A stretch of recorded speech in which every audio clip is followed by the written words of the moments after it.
One second. Okay. This.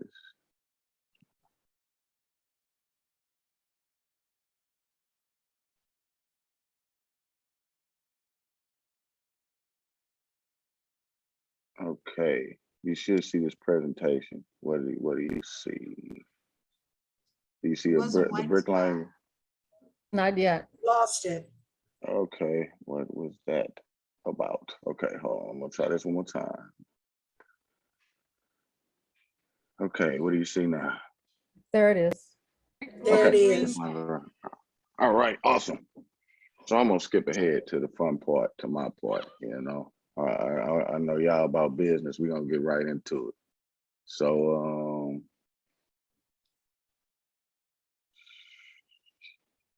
so this is that map, the 1932 Sanborn map of Mill Creek. So that red line is where my monument is going. So that's a mile long. There's nothing in the country like this. So, Ms. Barbara, I want you to really know that it may sound like you're not the centerpiece, but there is not. This is a national monument. I'm very proud at the age that I am to be able to do something like this. I totally understand communities being overlooked. I'm from East St. Louis. Nobody ever talks about us unless it's a Miles Davis conversation, right? So I hear you, and I hope that the work that I'm doing here pays just a little, like a small amount of the respect that y'all deserve for what Mill Creek, how much the people of Mill Creek has built this city. You know what I'm saying? So that's the old map, right? So none of this stuff is still here. So this is what it's gonna look like in real time, right? So we're gonna start at this MLS. That's the soccer stadium that's being built.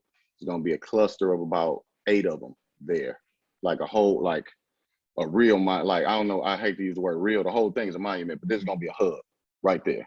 Also with Greenway, where people can gather and stuff of that nature. I get to close-ups of it in just a second.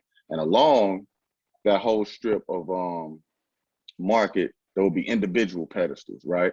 And so I was telling y'all about, I asked them for the quotes and stuff. Inside each one of the pedestals, there's the plan is to have quotes, different quotes that go along with where we standing.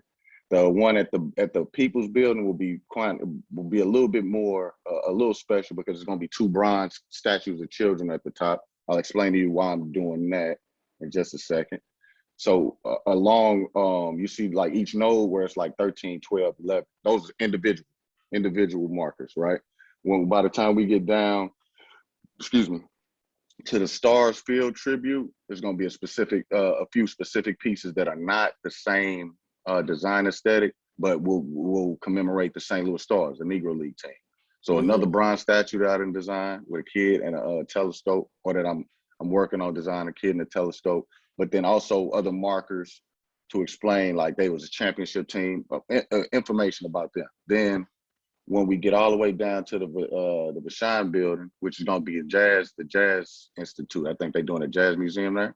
Another hub, another cluster of these, and that one will be in a circular design. The other one is in a square design.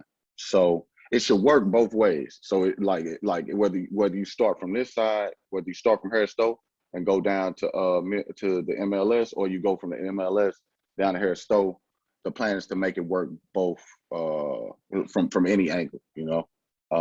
So let's get closer.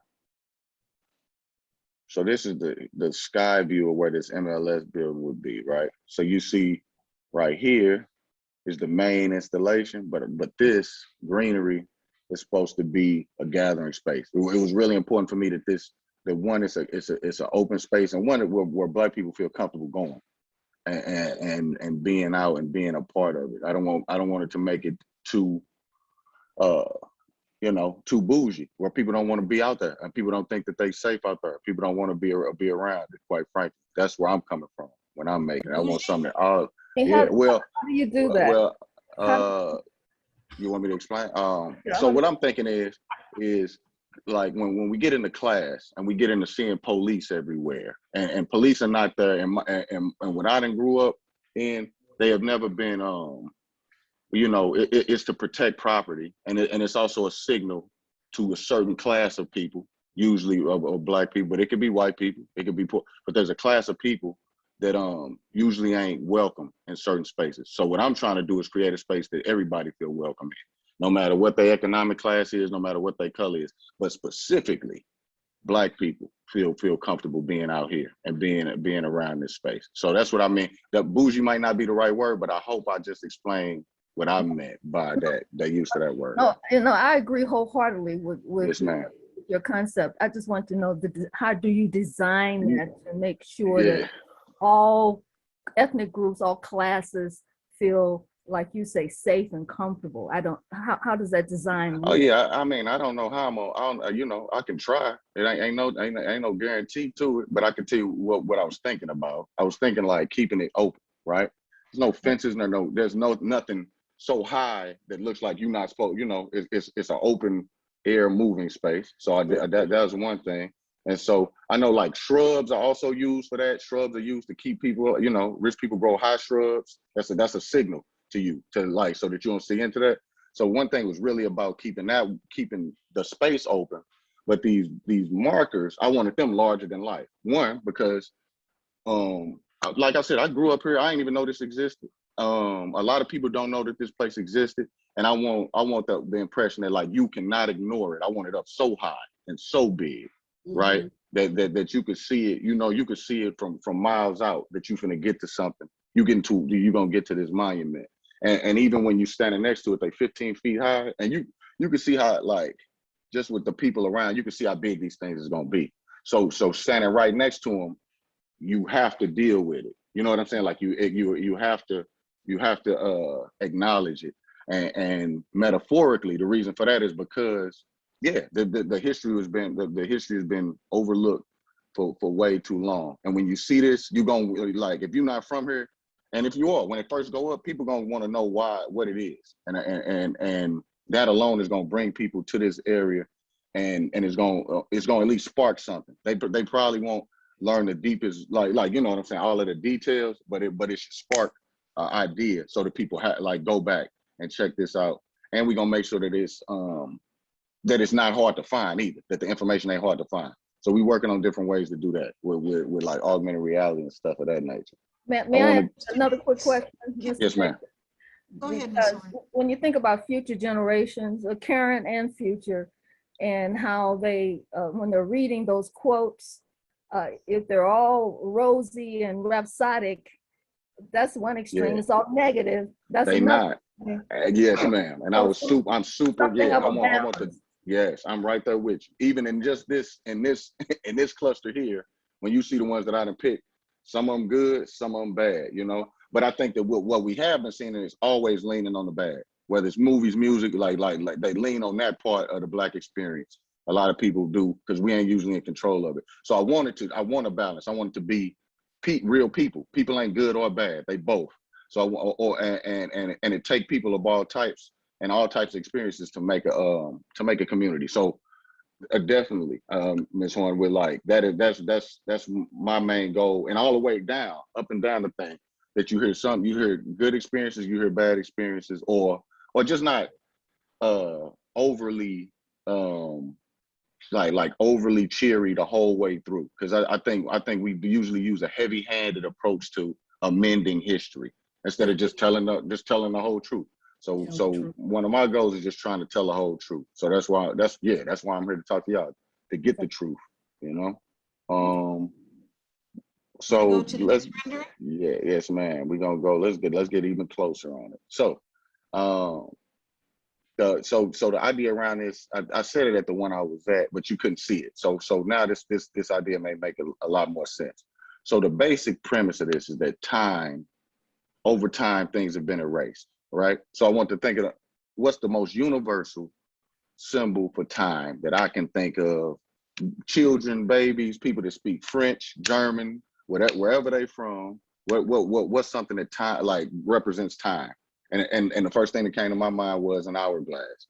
So the initial this is a manifestation or my take on playing with the shape of an hourglass. So if you look at the two slabs, these are two slabs of granite, right? The outsides are going to be shiny, and this face, the face that you're seeing towards you, this is going to be a little bit less shiny, right? So it's going to be two different faces.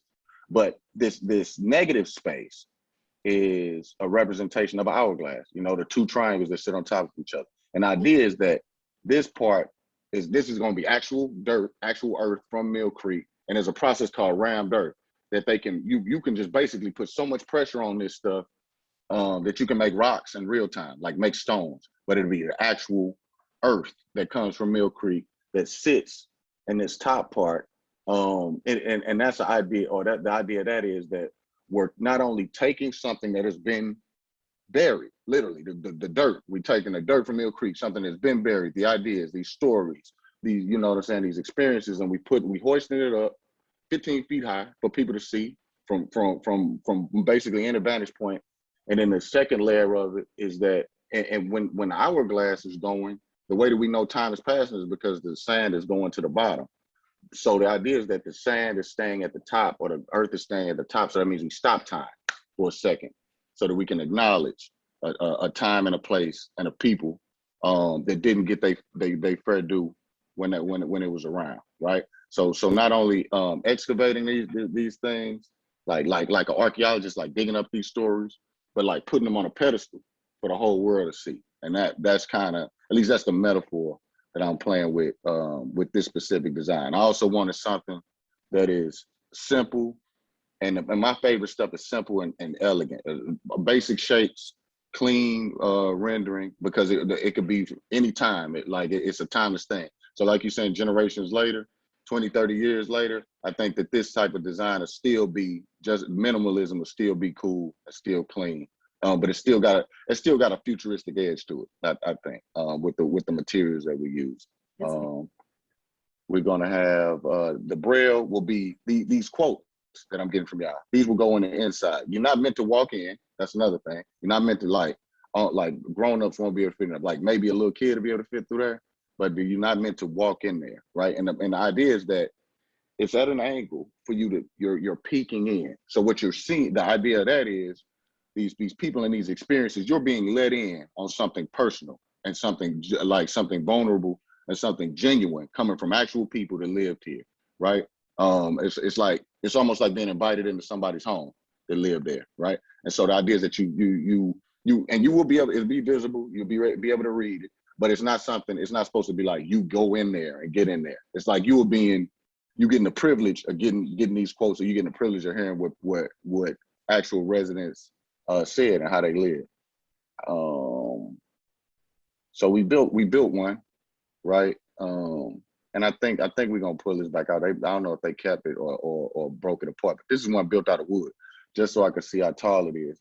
I wish I had a picture of me standing next to it. So I'm like 5'11", 6 feet, and it's at least double me. You know what I'm saying? Like it's that high up. So it's a big monument. And so if you see to this area, this is how the finish is gonna be. Shiny on this side, on the outside.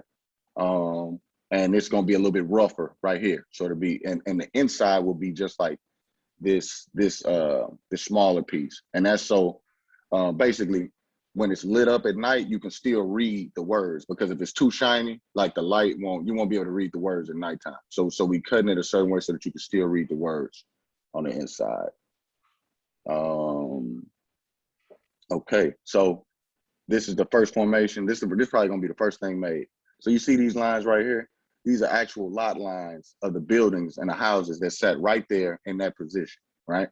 So another way of thinking about this is again, I want to take people back to this space, and then like whole space, like take up space. Like this is where actual houses live, like people was at, like in this specific place, and you could see how they were shaped. When you and so from either side, you see these holes are kind of like doorways. That's why we've been calling it pedestals and portals. So it's kind of like a doorway into to the past, right? But it's also a metaphor for like, this is somebody's house. If you cross this threshold, respect, just be respectful. Same like what I was taught, when somebody lets you into their house, you know, it's a certain way of carrying yourself. So I want people to have respect and reverence when they in this plaza. And so we another thing, that same stuff that's at the top of each one of them, that dirt, the round dirt, we're gonna have one pedestal in the middle. So this is one thing that Elizabeth brought up to me earlier today, and that I want to ask y'all. So from one of the interviews that I read, and I'm not totally sure on who exactly said it, but they brought up 3 different names, right? That I basically what the people in the neighborhood, the nicknames of this area, right? So Mill Creek Valley is the official name that I heard, but I heard Brownsville and Little Memphis. So the idea was to put those nicknames on the middle of this thing. Like this is gonna be cut in, it's gonna be cut into the stone, and it's gonna be bronze inlay inside, so it'll shine a little bit. But it's also like I think the nicknames are important. It's familiar, it's family-like. It's like I'm from this hood. This is what we call it. It's not about what y'all name. It's about what we call it. So I wanted to include those names too, because and also just like the names, the actual names that got came up with. Brownsville is a dope name, and Little Memphis. I like that a lot. So I want to make sure that those get in there. But I also want to do some fact checking with actual people that live there before we cut this literally into stone, and then it's up there. So I wanted to hear some of y'all, just some of what y'all think about that and those names. And if you, yeah, exactly. And have you even heard those names before, or did the person make it up? I'm going to give you some feedback on that. Okay. Being a historian myself, Yes, ma'am. I think it would be confusing. I know of Mill Creek. I wasn't born in St. Louis, but I know of Mill Creek based upon what I have learned throughout the years. This Little Memphis thing, never heard of it. Brownsville sounds like someone was trying to equate one to the other. So, if we're commemorating Mill Creek, I think that's what we should be doing. Yeah. It's commemorating Mill Creek. I agree. I've never heard of those 2 either. And it might have been a few people who may have said that. I think, like you said, the right thing. You want to do some fact checking, and probably the history might be able to give, because they collect old newspaper articles from the Black press. I mean, so there's a way to research that to make sure. But I agree with what you're saying too, that it's confusing. But I've never heard of those other 2 names ever. Okay. This is Lois Collier Jackson. May I make a few comments? Yes, ma'am. Can you hear me? Okay, my grandmother and her husband and the 8 children lived in the 3500 block of Market, just east of Grand. And the Mill Creek actually ran back behind their apartment where they were. It was like a 4-family flat. My aunt, who is 103, said that Grandma Collier used to send them down to the creek to get fresh water that they drank. So there's not going to be anything about water, because Mill Creek is related to the creek running down through that neighborhood also. Yes, ma'am. We're going to get to that part, but I want to know about Brownsville and Little Memphis right now. But I got a part for the water. I'm going to get to that. I'm going to show it to you. Okay, I've never heard of Brownsville or Little Memphis. Okay. So that's 3 people that live here that ain't never heard that. All right. Thank you. Miss Martin. Yes. What do you think?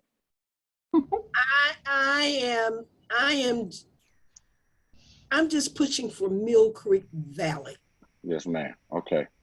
Yes. Okay. I think All right. that's what we need to see. I hear that. Okay. I definitely, Miss Horn, I definitely hear you. I definitely want to check some kind of records. But I understand if it's confusing. Yeah, and it also will be signage to explain all of each choice I make. And art ain't always, people don't understand all the parts of art all the time. I do want to say that too. So I don't want to be afraid to do stuff. Let me say this too.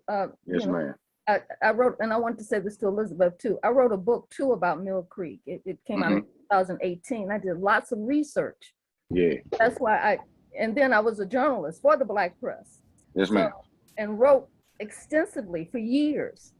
So that's why I said I never heard of that. And not once, never heard of it. I did research on it. And then, but just to double check, you might want to check with the History Museum to see if that's something that was widely used. Maybe a few people used it, but to see if it was widely used. But it would be confusing because if we're trying to restore the name and restore the history and recognize the people who live there, I think it muddles it a bit with those three. I hear that. I hear that. Okay. Okay. Okay. Point taken. So we were just talking about the water. Yes. Next to this whole thing, right? There's a plinth that's going to be there.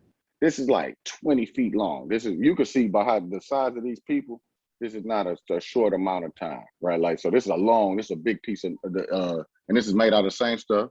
It's polished granite. And so the main things to this is the Sanborn map, from the 1932 census. That's this part, right? Excuse me. There is the statement that I wrote about what I was trying to do with making this, so the artist statement. And then these are names of people, specifically people that live within this 1 block radius of where this plinth is going, like right at the MLS stadium. So, Elizabeth, what year is the census that we took those names from? 1940, and it's the block between Chestnut Market, 21st and 22nd. Okay, right on. So those are the people. And so at first I didn't have the last names. I wanted to do it like more like you family, like first name sort of stuff. But through pushback from other people, especially people that live there, people are really wanted to see the last names, because I guess it felt like it was more erasure to not have people's last names. So now we include both first and last name, age of the person, and their the job that they did that was on the census, right? So, because I also want to show that there's a cross section of class, there's people doing different jobs, and you also get it's really fun for me as I'm looking at this. Like, you'll see Charles 9, so you know that's a child. There's 3. Charles was a very, very, very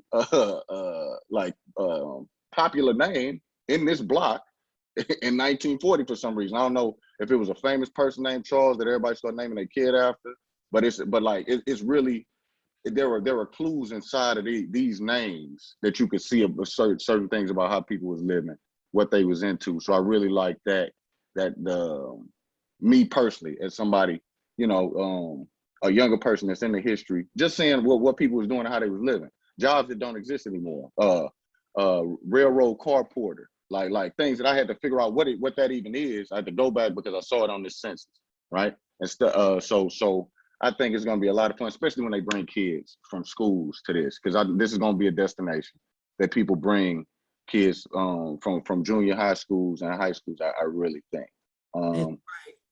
Oh wait, I didn't even. Most important point: the water. So this other side, right? This is a topographical map that shows the actual where, like, the creek is not there anymore, but how the actual creek was formed and what it looked like. So you could and it's the actual hills and all of that cut into that. Let's take a little bit of a closer look. So you can see how the names would be separated. These lines, we've been trying to work through this. At first it was supposed to be one big slab, which I like, but that is kind of impossible from what I learned on the technical side. So they have to cut these slabs into pieces. So we're working around the lines. I still think it went really well. This is my artist statement. If we need to, I can just send it. Maybe Elizabeth can send this to y'all so y'all can read my thoughts. I try to keep it simple, quick, or to the point, like to the point of what I was feeling and what inspired me after learning about this community and making this. Is there going to be water running across the top of it? Nah, we thought about that. That is too hard. Like, technically, it's a whole lot of stuff.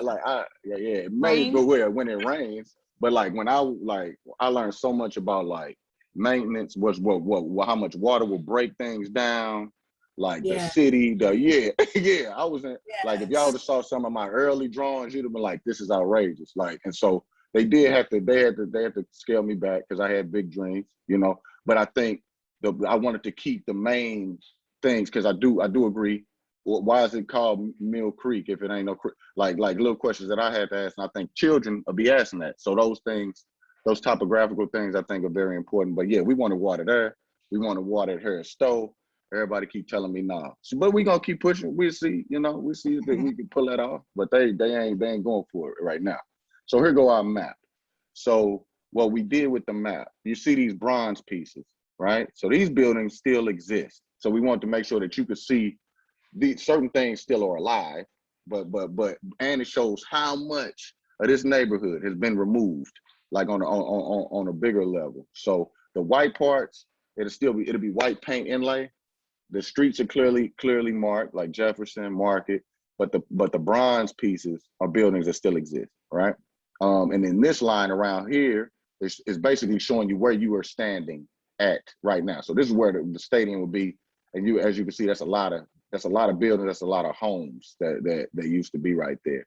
And then there's this one that is lifted up, like this is bronze, but it's gonna be like a little bit off of the thing. And that's gonna be this is where you are here signifier. We got all of that, and this little key, this legend right here. We got the compass to tell you which way you're looking, and then we got this another bronze inlay to show you where north actually is from where you're standing, where you would be standing looking at this, what true north is, to give you orientation. You know what I'm saying, of where everything is. We going back and forth on that. We was talking about that earlier today. And then you could see that this shows you, this is just signifier Forest Park is this way, the river is this way. Another thing that just grounds you and where you at on the map and what you're looking at. Mm-hmm. So this is a closer look at the topography part. So this is the Mississippi River, right? And this is it's gonna be like a block. We're gonna mark off, but this is the neighborhood. So even for me, I was like, so the creek was this big to where the neighborhood is just like this little corner over here, but this thing was running through, like basically the whole city was running through everything. And I think this is at one point Shoto Lake or whatever that lake, wherever the body of water was accumulating at. I'm not gonna lie to you. I'm not fully sure what the name of that is. I think that's Shoto Lake. But these will be two different grades, right? So how I showed you, the front side is super shiny on the bigger plinths, or the bigger monuments, and then one side is not. This whole thing will be like a rougher texture, not so shiny, but the water will be super shiny, like this part in here. So you'll be able to see the difference between where the body of water is laying, how the hills were basically laid out. And this is also, these cracks of the creek itself, and that goes into the Mississippi River. And all of those, it'll be writing to signify where you at. It also works as like you could sit there too, and if we had running water, also they told, if you have running water, people can't sit there. So it's also it's one or the other. They kept, I had to make some choices, So yeah, I had to stand up, show some respect, So okay, so and these things, all these things is these little metal things, just so people can't skateboard up and down. And so I'm also looking into I really want vandalism proof, like the monuments, all of that. We thinking about that because one, this is the only place, again, in the country for any sports team at all that has any kind of political anything out in front of it, any kind of political monument. So I know it's gonna bring some attention from some of the people we don't want it from. So we're trying to safeguard this thing as much as possible too, to make sure that we can repair it quickly if it does, like sledgehammer, whatever, people invent ways to break things, but also just basic spray paint. I think we got that covered to where we can clean that and buff the granite back down. It's one last piece of this. It's this tactile model. So people gonna be going back and forth, walking, running in this area, right? But at the corner, there's gonna be this model, smaller for people, differently able people. It also have a lot of information that I didn't write into the plinth. So to have like the date of when that map comes from. And so another thing, we haven't wrote that yet. So what do you want in there? All right. So like people that live there, what do you want people to know? Like I would really like y'all to help us out with that. I might have put you on the spot right there, Elizabeth. I'm sorry. But I want information from people that live there so that we can we can fill in some blanks that ain't gonna be cut in stone, you know. And so I want just to think through what kind of information you think is important. But for the main point, I know that we're gonna be explaining a lot of stuff that's going on in the piece of artwork. So like, why is it 3 names there? I'm so confused. All you gotta do is just walk over here. It's gonna tell you why those 3 names are there. What time period is this map from? Who are these people that these names are from? All of that sort of stuff is gonna be on this joint right here. You know, so we're gonna be breaking all of those facts down, so you could get the full idea of what's going on here. I also want to make sure. Okay, go ahead. I got to find one more piece to show you. So, Mr. Davis, should I ask that question now? What is it that you want people to know? I would like people to sit down and write me some stuff. You know, I think we're going to come up with some stuff here, but I would like emails, like if possible. You know, if you feel comfortable with that. Everybody might not like computers to the same degree too, you know, but we could do that now, but I also would like, you know, for the writers, you know, the teachers, you know, to write me some stuff down, so that we could get to Elizabeth, so we could put it all together, you know, make a little amalgam of it, you know. But we could go to that because I think the next slide is the Q&A. But I want to show y'all where the actual name is gonna be at, and did he put it in the slideshow? All right, so you see this wall right here. You can't see it because we don't got a close-up of it, but it's gonna say Mill Creek Valley Plaza right there, big, huge letters on this seat wall. I really wanted everybody to see that, but I don't got that slide. But that's where that's gonna go. So you know what you're standing in. You know, not like you know where you at. So that's gonna go right across there, against that wall. And yeah, I'm here to hear from y'all. I guess this is I don't know. Y'all probably don't care about this, but these are the plants. These are some of the plants that's gonna be planted in the green space. So they plants that's gonna be, they supposed to be indigenous to here, so that they ain't gotta do too much upkeep, you know, that sort of thing. Yeah, but you know, I was not in charge of this. I want to say that, you know. But I, you know, word to them. I don't know plants like that, but we had a landscape architect that they know what they're doing. So this is what that's what this is. And now, yeah, whatever questions I want to hear from y'all. So I wish the last time I was there you could have seen this in person, you know, but like that now you know at least what it's gonna look like and stuff like that. This is